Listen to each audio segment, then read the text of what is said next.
retrouve aujourd'hui pour le début du jour 4. Du coup, on est mercredi. Je sais pas du tout quelle heure il est, j'ai pas regardé. Il est 10h09, je suis déjà douchée, maquillée, habillée. Donc pas mal du tout pour 10h10. Là, je vais prendre mon petit déjeuner qui est là. Ce jour 4, c'est un peu particulier, je dois avouer. Je commence à ressentir les premiers signes du consentement.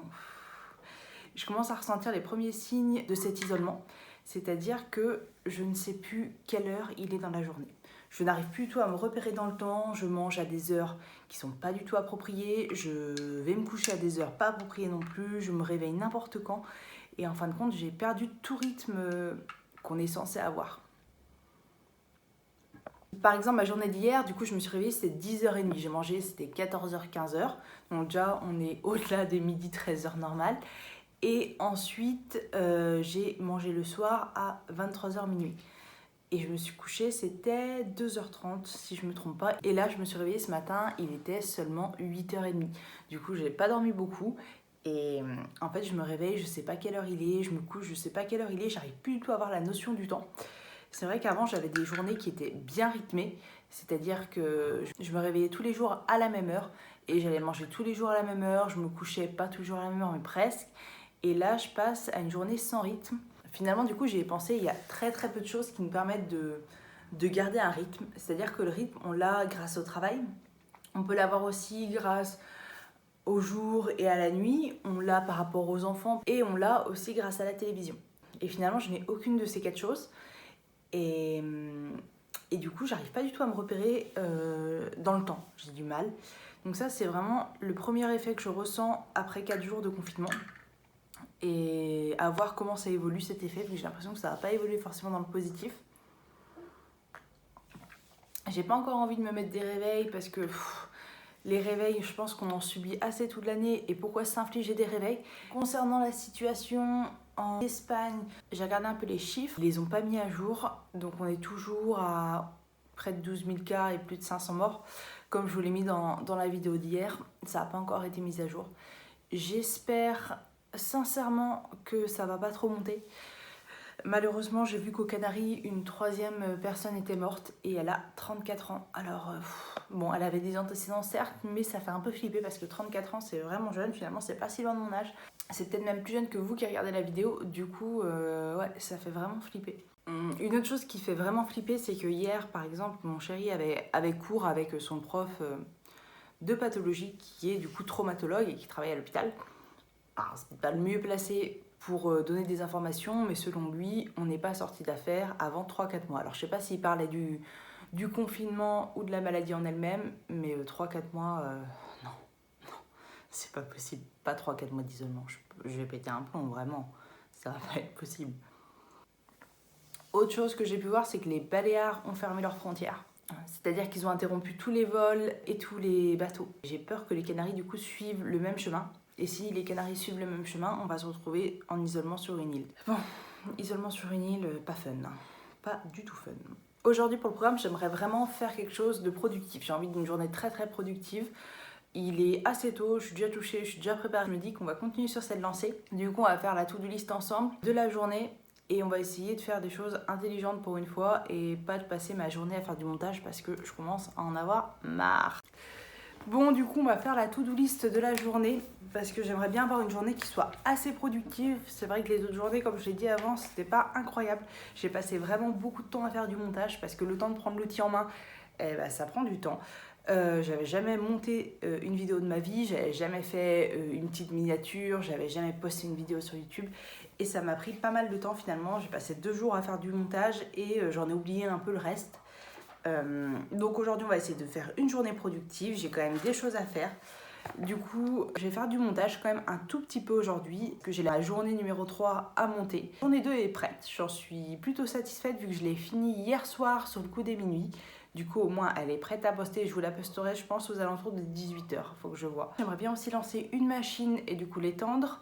J'ai aussi devoir maison à rendre, du coup j'ai un cas clinique en pathologie sportive à rendre. Donc on va faire ça aujourd'hui si possible.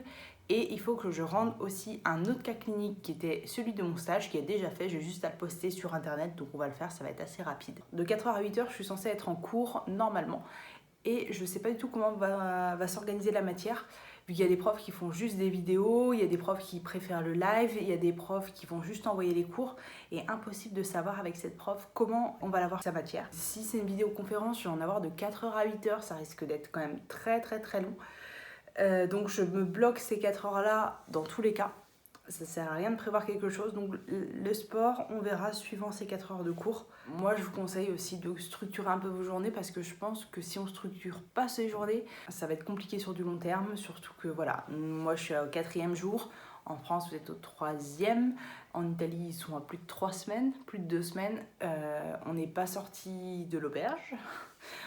C'est très loin d'être fini tout ça. Parce que finalement, on nous met en quarantaine pour que le nombre de cas diminue et qu'on puisse du coup soigner les gens et avoir un niveau de cas égal à 0. Le problème en Espagne, c'est que ça monte vraiment à une allure folle. Donc autant être productif et se donner des objectifs, que ce soit au niveau du sport, que ce soit au niveau des études, que ce soit au niveau personnel.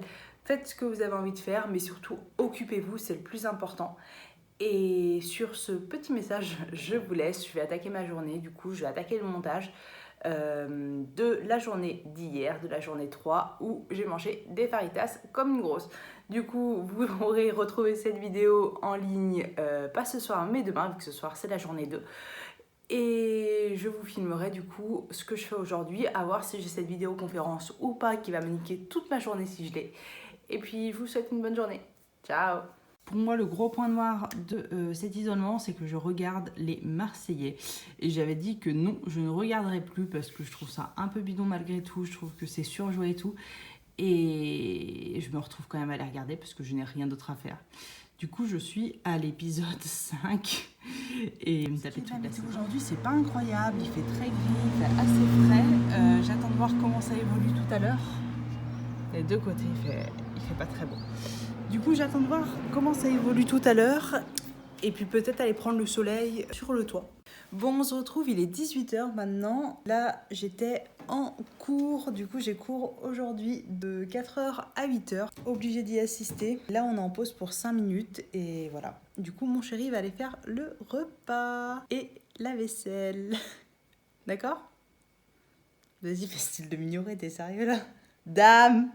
Non, la journée n'a pas été super productive. Finalement, on n'a pas fait grand-chose. On a juste été prendre un petit peu l'air sur le toit pendant 15-20 minutes.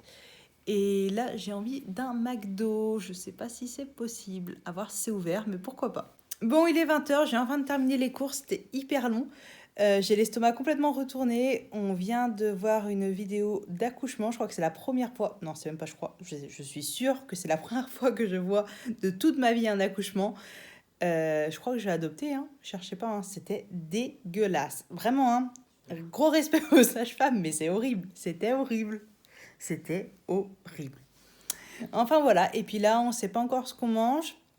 Je commence à avoir légèrement faim. On n'a plus grand chose dans le frigo, on n'a plus de viande en tout cas, on n'a pas de poisson non plus, donc je sais pas encore ce qu'on va manger. Donc j'ai commencé à taper les chips. Donc voilà. Bon, allez, je vous souhaite du coup une bonne journée, une bonne soirée, et puis on se retrouve demain. Ciao!